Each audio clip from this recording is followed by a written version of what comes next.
Bon, maintenant qu'on se connaît un peu, j'ai plus besoin de prétendre que je fais mon lit tous les jours. Ce n'est absolument pas le cas.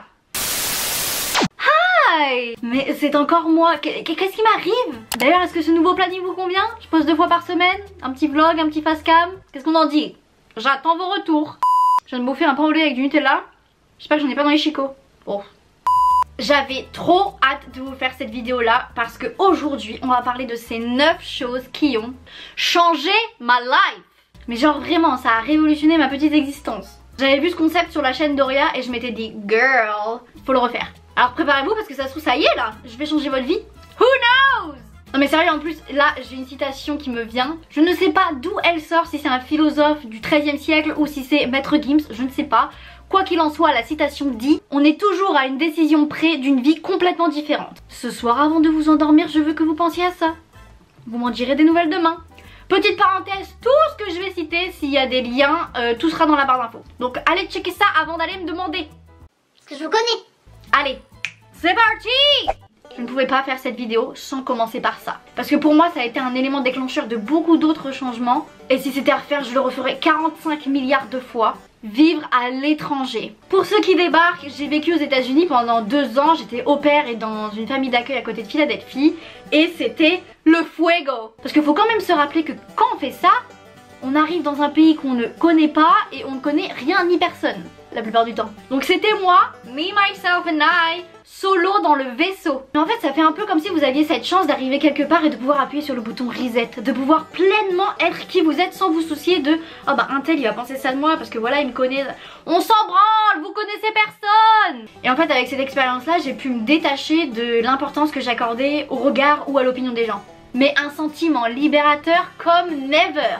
Et puis il y a aussi, comme dans n'importe quel pays bien évidemment, les avantages et les inconvénients, mais aux États-Unis, là-bas j'ai vraiment pu approfondir mon ouverture d'esprit. Commencez pas à me dire meuf, quand on voit les élections il y a la moitié de la population qui est fermée d'esprit. J'ai pas envie d'aller sur ce terrain, mais sachez que l'environnement dans lequel j'étais, les personnes que je côtoyais, etc. m'ont vraiment poussé dans cette direction. Et je pense une qualité humaine qu'on devrait toutes et tous avoir, c'est la tolérance. Je ne peux pas parler d'ouverture d'esprit, de sentiment de liberté, de désinhibition, désinhibition, est-ce un mot? Je ne sais pas. Bref, être désinhibé quoi. Sans parler de...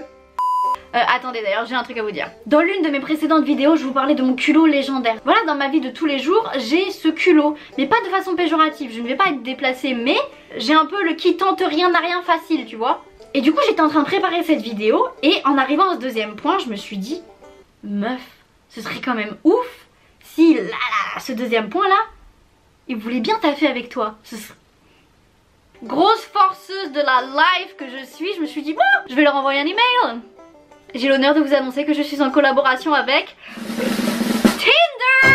En plus je vous ai déjà parlé de Tinder, c'est comme ça que j'ai rencontré mon mâle. Mais Tinder et moi, c'est une histoire d'amour qui dure depuis... Bon du coup je me suis calmée bien évidemment parce que maintenant la zoulette est en couple. Mais je pense que la première fois que j'ai téléchargé Tinder c'était en 2015. Putain mais j'ai eu 47 vies j'ai l'impression entre temps. Bref, quand je suis partie vivre aux États-Unis, je l'ai retéléchargé. Et en fait j'ai eu une toute autre approche avec cette application parce que qu'aux US tout le monde a Tinder. Et vraiment j'ai pu me décomplexer face à cette utilisation là parce que c'était pas stigmatisé. Comme je vous l'ai dit, tout le monde s'en fout de vous là-bas, donc chacun fait ce qu'il veut. Et ça en fait ce que j'ai vraiment compris avec Tinder c'est que vous pouvez en faire ce que vous voulez. Ça a l'utilisation que vous voulez lui donner. Donc frérot, le champ des possibles est illimité. Et j'ai fait des rencontres géniales sur Tinder. Et aux États-Unis j'ai aussi eu cette nouvelle approche de je rencontre quelqu'un et j'ai pas direct la romance dans la tête, tu vois. Genre voilà, on se rencontre, on prend un verre ensemble, voilà, on pourrait être potes, et puis plus si affinité, tu vois. Genre plus de prise de tête. Donc gracias des bananas à Tinder pour faire partie de ces vecteurs de liberté. Et voilà, de nous donner autant de champs des possibles en termes d'expérience et de rencontres. Oh, et j'ai oublié de vous dire un autre truc. Du coup Tinder m'invite samedi soir sur leur compte officiel Instagram pour papoter avec vous. J'ai jamais fait de live de ma vie les gars, je me chie dessus. Donc ouais voilà, on va parler de nos petits dates et tout si vous voulez parce que je vous ai pas tout dit hein. Ma vie est un gag, je vous rappelle, vous ne savez pas tout. Prenez vos agendas, samedi 21 novembre à 20 h sur le compte Tinder France. Sans transition aucune, ceci a aussi changé ma life. Je vous ai dit qu'on allait parler de tout dans cette vidéo. Et bah oui, je vous présente une gourde. Bon, je sais, je suis pas en train d'inventer l'eau chaude, mais je vous préviens, je vais vous parler des US toute la vidéo, donc ne commencez pas. C'est dans mon ADN maintenant. Aux États-Unis, ils ont tous une water bottle. Tout le monde a sa gourde, sa bouteille d'eau à la main toute la journée, peu importe où ils sont. D'une part, écologiquement, je trouve ça super parce qu'on n'a plus besoin d'acheter des montagnes de packs de bouteilles d'eau. Ensuite, ça reste frais cette merde, mais pendant des heures.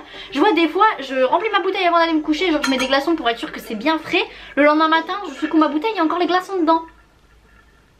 Et en plus et surtout, moi c'est vraiment pour ça que je l'ai pris, ça vous donne le réflexe de vous hydrater. Votre couze là, un dromadaire, je n'avais jamais ce réflexe de boire. Quand j'étais gosse et qu'on allait en vacances avec mes parents, je me rappelle sur la plage, ma mère elle était limite en train de faire un combat de catch avec moi pour me choper, m'ouvrir le gosier et me faire gober une gorgée. Oh puis en plus mon père, voilà, j'ai été éduquée au Fanta, à l'Ice Tea, au Coca, à la limonade. Je n'ai jamais fait un repas enfant avec de l'eau. Donc du coup bah ça renforçait un peu ce... J'ai pas besoin d'eau, l'eau c'est dégueulasse. Ouais, jusqu'à mes 20 ans je pense que je disais que j'aimais pas l'eau. C'est grave, c'est très grave. D'ailleurs je ne sais pas comment j'ai fait pour ne pas avoir de caries de ma vie. Je suis choquée. Vu que ça fait 1 litre, bah je siphonne je pense 1 à 2 bouteilles par jour. C'est ouf pour une meuf qui a jamais bu de flotte de sa vie quoi. C'est une Simple Modern. Je l'ai acheté aux États-Unis, mais je suis sûre qu'on peut au moins la retrouver en livraison en France. Comme je vous ai dit, les liens sont dans la barre d'infos. Ah oui, et c'est étanche aussi. Ça peut se balader dans votre bagnole comme vous voulez, il n'y a pas de fuitasse. Maintenant, parlons YouTube. Là, j'ai envie de faire un focus sur 2 chaînes YouTube. La première, c'est la chaîne Invisible People. C'est une chaîne YouTube, mais c'est aussi et avant tout une association qui, si je ne me trompe pas, a été créée par un Californien, ancien SDF. Le but de cette chaîne, c'est vraiment d'éduquer les gens, de briser les stigmas qu'il y a sur les personnes sans abri et vraiment de passer au-dessus de la barrière très conne du stéréotype. Si t'es dans la rue c'est parce que tu l'as choisi, si t'es dans la rue c'est que t'as un gros camé. Non, et en plus il a vraiment un don pour briser la glace avec les gens avec qui il interagit. Et ça rend la chose pas du tout bizarre, c'est très naturel les interactions qu'ils ont ensemble. Et en fait le fait qu'il apporte des histoires sur des visages, allez voir, franchement allez voir. Et c'est d'ailleurs après la découverte de cette chaîne que je suis devenue bénévole dans une association à Philadelphie qui s'appelle Sunday Breakfast, qui est donc pour les sans-abri de Philadelphie. Et franchement ça a été l'une des meilleures expériences de ma vie. Je suis bien dégoûtée que la pandémie soit arrivée parce que du coup ça a compliqué la vie de la sauce et tout. Enfin j'ai dit cette sauce là mais ça a compliqué tellement de choses ce putain de virus. Et voilà, une chose est sûre, dans ma vie j'ai envie de garder du temps pour faire du bénévolat. D'ailleurs je vous invite dans les commentaires si vous êtes bénévole à partager l'association dans laquelle vous œuvrez. Et bravo, je suis bien fière de vous. Une deuxième chaîne YouTube qui a aussi changé 2-3 trucs dans mon crâne. C'était violent, c'est la chaîne de Kristen Leo. Donc il me semble que c'est une gréco-américaine qui vit à Athènes. Warning, ne reproduisez pas mon erreur, ne bingez pas sa chaîne. J'ai pendant l'été regardé mais je ne sais combien de ses vidéos, ça m'a défoncé. Je vous explique, c'est une activiste féministe, végane et tout ça. Elle est très intelligente, elle vous apporte des propos scientifiques, économiques, écologiques. Enfin bref, la meuf elle est factuelle, elle vous donne des chiffres, des sources, des témoignages, tout ce que vous voulez. Mais en fait elle est tellement animée par ça que je pense que même à elle ça lui cause du tort et ça lui fait du mal parce que elle n'arrive pas à avoir du recul. Et en fait la façon dont sont tournées ces vidéos, c'est un peu accusateur vous voyez. Donc c'est très bien pour, voilà, moi dans mon crâne ça m'a lancé une belle réflexion et tout. Mais sur le long terme les gars, moi je me suis dit la misère du monde c'est de ma faute. Mais le fait d'avoir regardé sa chaîne, ça m'a donné des pistes de réflexion. En termes de consommation déjà, je me suis remise en question comme never. Et je pense que je vous ferai une vidéo complète sur ça. Je vous invite à aller voir et vous faire votre propre opinion dessus si vous voulez. Alors, on passe à un tout autre registre. Ça va parler beauté. Je suis une partisane du I woke up like this. Donc voilà, moi je prône le moins il y a de maintenance à faire sur ma personne, mieux je me porte. Je déteste la sensation du maquillage. Je n'aime pas savoir que j'ai 2 couches de fond de teint sur la gueule. C'est bien pour ça que j'en ai pas acheté depuis 3 ans. Donc mesdames et messieurs, je vais vous dire un secret. L'autobronzant les gars.